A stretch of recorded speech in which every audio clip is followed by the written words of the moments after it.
To the extent that I am anything at all, we could consider me as a separate entity, a set of predisposing characteristics, a program that is manifesting by taking a human birth at this time.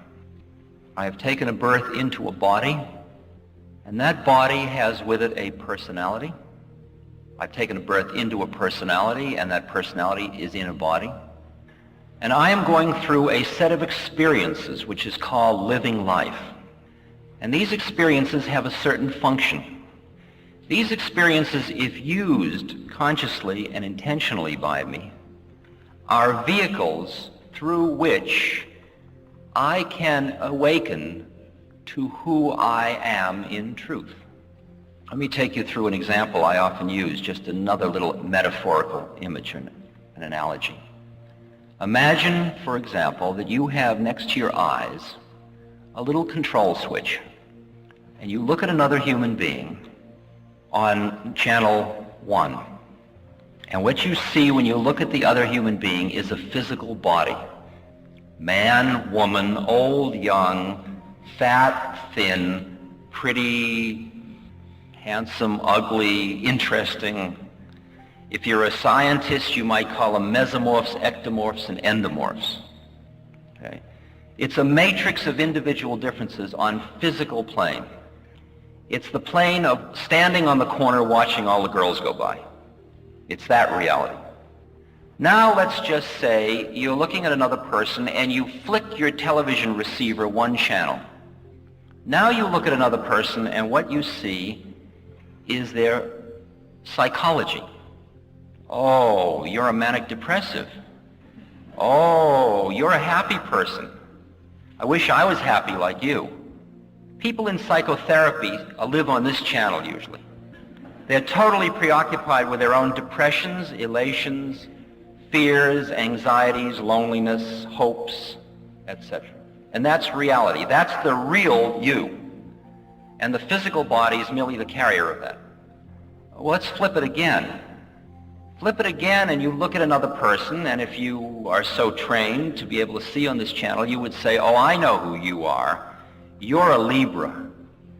I can tell because of the... You're a Sagittarius. On this channel, on channel 3, there's only 12 beings in the universe and various permutations of them. Okay? You are now seeing what could be known as the astral identity of an individual. You're seeing another plane of reality. You're seeing another way of looking at individual differences. These are 3 ways of looking at individual differences, 3 matrices, if you will. But now you flip the dial once more. It starts to get interesting. Now if you flip the dial and look into another person's eyes, you flip the dial inside your own being and look into another person's eyes, what you see is another being looking back at you. Inside an astral configuration, a personality, and a body. You in there? I'm in here. How did you get into that one? And you see what the Christians call soul. You see another soul. You see another being just like you. No different, just like you, just another being. And that you see that all the individual differences are all of the stuff in which this being is encased. Now, you could almost be comfortable with that one, but we unfortunately must flick the dial a few more times. I mean, I must take you the whole journey. You flick the next dial, and what you see when you look into someone else's eyes is you see yourself looking at yourself, looking at yourself. Because on that plane, there is only one of it. It is one awareness that is in a multiplicity of forms. And finally, if you will allow me to flick the dial just once more, if you haven't given up completely yet, you flip the dial once more, and you disappear, and I disappear, and the dial disappears. And we're dealing with what the Buddhists call void, or in the New Testament, before the word. That is, before the vibratory uniqueness. or why God is not able to be spelled in the Hebrew religion. It's unspeakable, unknowable, unseeable, unconceivable, inconceivable.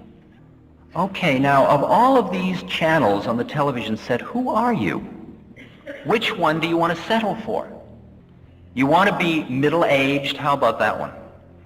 I mean, I'm middle-aged. I guess I'm middle-aged. I have a 47-year-old body. It's like I have also a 1974 Dodge van. But you say to me, who are you? And I don't say I'm a Dodge van. Why do I choose to identify with this? Well, if I don't pick body, should I pick personality? I'm somebody on the path. That's a good one to be. I'm a curious person. I'm curious about the future. That's a good one. I'm a responsible person.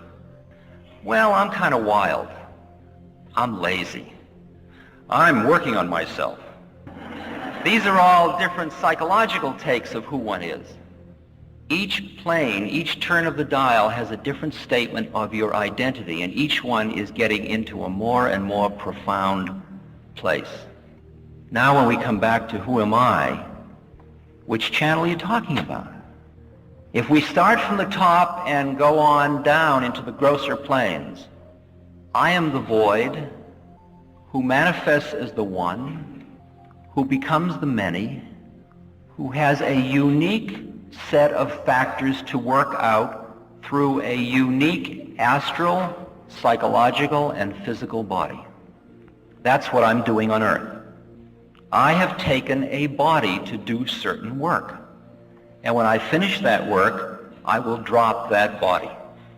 We are dealing here with the issues of karma and reincarnation. Now, in the West, after the councils of Trent, Constantinople, and Nicaea, anywhere from about 200 to 500 AD, these ideas were roughly thrown out of Christianity because they didn't make the church a workable situation. Because when you had reincarnation and karma, every human being became their own priest, because it was between you and God. And for the church to keep its own control and see its function as keeping people morally living properly, it had to get rid of those concepts. Have I taken birth before? I have no experiential knowledge of that. But from where I'm sitting, undoubtedly thousands and thousands and thousands of times. Will I take birth again? Undoubtedly thousands and thousands and thousands of times. I have to tax your brain with one more difficult concept. As long as we were dealing with your body, with your personality, with your astral identity, or with your soul, we were dealing in time. Time passes, things change. The minute we got up into the higher plane than that, in the one, there is no time anymore. Time is relative. Now we're dealing with the place where when you know yourself as that, you just are. You are going nowhere and you are coming from nowhere. The Zen master says your going and coming is nowhere but where you are. Now if you can start to sense, I mean, you don't have to believe what I'm saying just because it's the way the universe looks to me, but if you could empathize just enough to appreciate how it would be to be looking at the world from this point of view, if you imagine what it's like to see your life as so functional to your awakening and your death equally so, that the whole business becomes merely a process of growth and awakening and opening and deepening and clearing and shifting channels, and there is no problem about transition. There's no holding on out of fear. It's just opening.